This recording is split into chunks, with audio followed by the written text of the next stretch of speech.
Hello everyone, কেমন আছো তোমরা সবাই?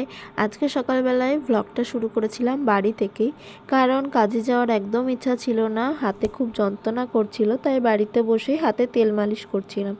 তো তারপর কিছুক্ষণ পর মালিকের ফোন আসে আর বলে আজকে যেতেই হবে, কারণ একজন স্টাফ কম আছে, তো আমাকে যেতেই হবে। তাই জন্য আমি একটু দেরি হলো, রেডি হলাম, প্ল্যাটফর্মে চলে গেলাম। দেখলাম ট্রেনটাও লেট আছে, তো তারপর চলে গেলাম প্ল্যাটফর্মে। ট্রেনও ঢুকে গেল।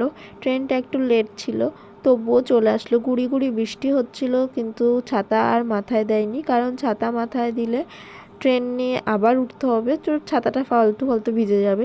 তো আমি ভিজে নিই, আমার যেহেতু ভিজতে ভালো লাগে খুব, তাই জন্য।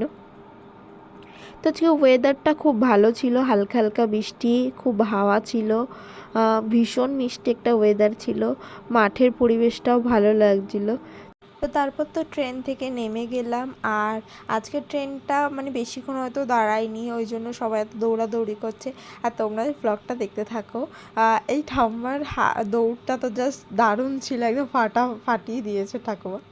তো তারপর আমার কাজে যাওয়ার পথে একটা রাস্তা আছে, রাস্তা বলা ভুল, এটা হচ্ছে সমুদ্র বা নদী বলতে পারো, যেখানে যেটা পার করে আমাদেরকে যেতে হয়, মানে 7 সমুদ্র 13 নদী পার করে আমাদের কাজে যেতে হয়। মানে কোম্পানি ডুবে যায়, হচ্ছে আমরা ডুবে যাই কোম্পানি ডুবনে নেই চাইয়ে, এরকম একটা ব্যাপার।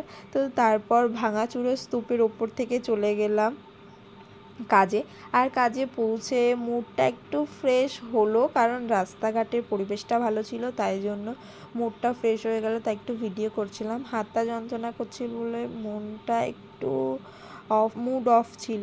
তো তারপর চেঞ্জ করে নিলাম, এবার শুরু করতে হবে কাজ। দেখা হচ্ছে তোমাদের সাথে নেক্সট কোনো ব্লগ।